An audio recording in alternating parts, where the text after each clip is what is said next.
Where is she? Someone find her. The screams echoed across Sunset Beach. Tourists ran, lifeguards scrambled, and a crimson tide spread across the surf. Moments earlier, Lifeguard Elen dove into the water to save a drifting family. Now, she was gone, swallowed by something no one expected in broad daylight. What kind of predator circles its prey beneath a beach packed with hundreds of witnesses? Why did the resort ignore weeks of warnings? And how did a young woman trained, prepared, and fearless become the ultimate victim of a cover-up stretching far beyond one attack? This isn't just a tragic accident. It's the unraveling of a dangerous pattern. Lives exchanged for profit. Truth buried for tourism. And a lifeguard who saw the threat and paid for it with her life. Her name was Elen Shaw. She saw the signs. She tried to stop it. But when corporate silence meets an apex predator, the consequences are fatal. This is a story of ignored warnings, of greed outpacing safety, and of one lifeguard's final, heroic moments. If you think this was just an act of nature, think again. This is the terrifying truth of what really happened, and why it could happen again. Elen Shaw wasn't just a lifeguard. She was the lifeline of Pacific Coast Beach Resort. At only 26, she had already logged over 40 successful rescues. Locals say she moved through the water like she was born in it, because she practically was, raised just miles from the coastline. Elen learned to swim before she could read and was surfing by the time she was 12. She wasn't just good, she was obsessed with ocean safety, the kind of person who showed up early, double-checked every piece of equipment, and memorized every swimmer's face. Her co-workers called her the Watchtower, not just for her vigilance, but for the sense of safety she gave to everyone around her. Jake Shaw, her younger brother, remembers how Elen spoke about her job with a rare fire. She didn't just work there. That beach was her world. She knew the tides, the currents. She even named some of the dolphins. Every time someone made it out of the water because of her, it was personal. She was the first to arrive, the last to leave. Elen didn't cut corners, and she didn't ignore warning signs. In the weeks before her death, she was noticing changes in the water. Fewer dolphins, unusual fish behavior, strange currents, and those shadows, dark shapes, just past the buoy line. She reported them. She sounded the alarm. But no one wanted to listen to the lifeguard who cared too much. Elen wasn't dramatic. She wasn't reckless. She was experienced, calm, trained, and when she said something felt wrong, it wasn't a feeling, it was a fact. A professional, instinctive judgment based on years of watching the ocean shift and speak, and it would cost her everything.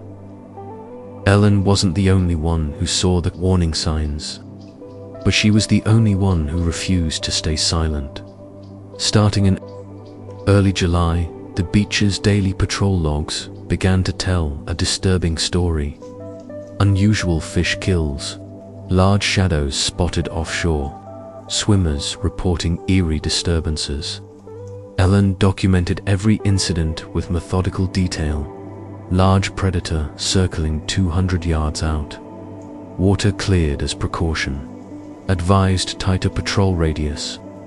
But her reports weren't just ignored, they were dismissed outright.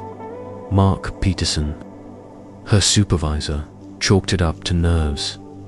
Elen's passionate, he told the team, but she tends to overreact. Sharks are part of the ocean. We don't shut down a beach every time someone spots a fin. Except this wasn't a single sighting. It was a pattern. Marine biologist Dr. Amanda Torres had been tracking increased great white activity in the region.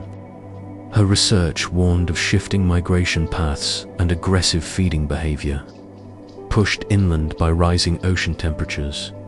She shared her findings with local authorities and even tried contacting the resort. Elen read the report, printed copies, handed them out, pinned one to the staff board. No one acted. The signs became more alarming. Seals vanished from the rocks. Dolphins steered clear of the beach. Birds stopped diving. All classic signals of what marine experts call a predator void, when every creature clears out to avoid something bigger. Then came the students. 5 days before the attack, a group of marine biology students dove just off the coast. They surfaced early, rattled, pale. Something massive was out there, one said. The water felt wrong. Their professor called the resort, urged caution. He was told, "We've got it handled."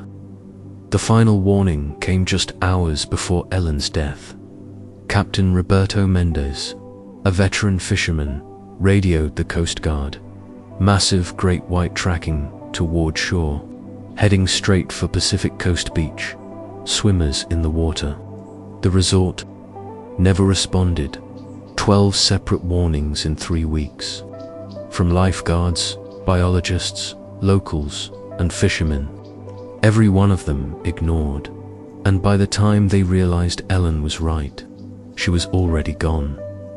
Now let's calculate the exact word count to ensure it's on target. It seems like I can't do more advanced data analysis right now. Please try again. Later, for now. Could you let me know if you'd like me to slightly expand this section manually to ensure it hits the August 15th, 20-3? It started like any other summer day at Pacific Coast Beach Resort. The sun was already bright by 6 a.m. when Elen arrived at her post 2 hours early, as usual. The ocean looked calm, but to her, it didn't feel right. There were no dolphins, no seals on the rocks. The water was darker than usual, too quiet. She radioed the office. Unusual water conditions, no visible marine life. Recommend elevated. Caution. They told her to focus on creating a great guest experience.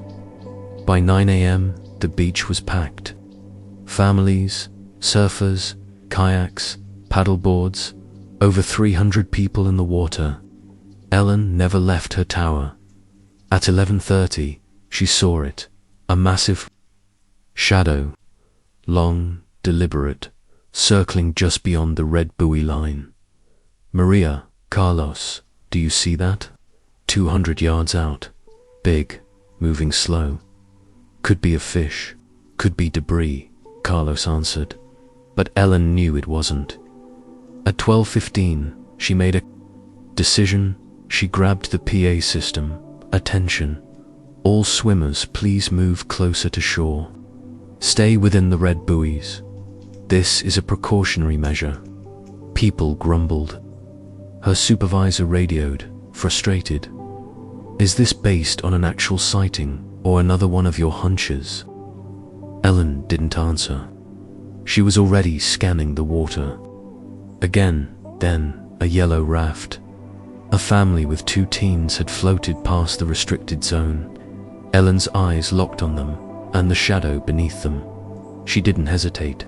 She grabbed her rescue board and charged the surf. "Get back to shore. Now." She screamed. The water erupted. A 22-foot great white exploded upward, breaching under Elen's board and launching her into the air. Tourists screamed. Cameras dropped. The sea turned red. Witnesses say the shark didn't behave like normal. It didn't strike and dive. It stayed near the surface, shaking, spinning, ripping. Lifeguard Carlos Rivera raced toward her on a jet ski, but he couldn't get close. It was like the shark was putting on a show, he later said. It wasn't hunting, it was dominating. The family she tried to save made it back to shore. Elen didn't. Carlos circled again. The shark lingered, then, Finally, it let go. Her body surfaced, barely intact, barely alive. He pulled her onto the jet ski. Radioed in, massive trauma. She's bleeding out. We need help now. But the Coast Guard was still minutes away, and Ellen's time was running out. The news of the attack spread fast, but not as fast as the resort's effort to bury it. Elen was pronounced dead at 7:23 p.m. after 6 hours of emergency surgery. Her injuries were catastrophic: crushed ribs, a punctured lung, massive internal bleeding. But even as her family mourned, Pacific Coast Beach Resort was already in full crisis mode. Before sunset, security began confiscating phones. Witnesses were told not to speak to the press. Lifeguards were silenced, and Ellen's reports vanished from the system. The official statement was brief: "We are deeply saddened by today's tragic incident. We are cooperating with authorities and will not comment further out of respect for the family." But there was no respect in what happened next. Her supervisor's emails gone. The marine biologist warnings deleted. The Coast Guard call from Captain Mendez lost in transmission, but not everything could be scrubbed. Within days, witness videos leaked online. Grainy, yes, but unmistakable. The size of the shark, the violence, the panic, the truth. Outrage exploded. Hashtag justice for Elen. Hashtag shark attack verb. People were furious. Lifeguard Maria Santos spoke out and was fired immediately. "They told me to say it was a random accident," she said. But Elen had warned them for weeks. They knew. The cover-up unraveled fast. Former employees came forward. Marine experts shared their buried research. Tourists described how resort staff told them to stay quiet. Elen had tried to protect lives. The resort tried to protect its brand. They didn't just ignore the danger, they erased it. Ellen's family didn't stay silent. Her younger brother, Jake Shaw, launched a legal war. "My sister didn't die because of a shark," he told reporters. "She died because a corporation decided profits mattered more than people." He sued the resort for wrongful death, negligence, and evidence destruction. At first, the resort lawyered up expensive attorneys, PR firms, media spin. They painted it as a tragic accident, said Elen had overreacted, said shark attacks were rare and unpredictable. Then the evidence came out. Former employee David Park leaked internal emails. One from just days before the attack read, "Let's keep shark sightings internal. We don't need bad optics during high season." That single line shattered their defense. Backup servers, untouched by the IT purge, revealed everything. Ellen's warning reports. Dr. Torres's ignored research. The radio log from Captain Mendez, time-stamped 43 minutes before the attack. A surveillance screenshot of resort managers deleting documents the night Elen died. The courtroom was stunned. So was the country. Lifeguards testified. Scientists testified. Even guests took the stand. The prosecution's closing argument was simple. This wasn't an act of nature. This was an act of negligence. The jury didn't hesitate. The verdict: $15 million in damages, and an even bigger blow to the resort's reputation. Jake didn't stop there. He created the Elen Shaw Foundation, a watchdog group pushing for marine safety regulations, lifeguard protections, and public access to ocean hazard data. Ellen's story, once buried, became a national reckoning. Elen Shaw died doing what she loved, protecting others. But her death was not just a tragedy. It was a warning A warning about what happens when silence is bought, when truth is buried, and when lives are treated as expendable. We can't bring Elen back, but we can honor her by refusing to look away, by demanding accountability, and by remembering that real heroes don't wear capes, they wear lifeguard uniforms. If this story moved you, subscribe for more true stories that expose what they try to hide. Like this video, share it, because silence isn't just complicity, it's deadly.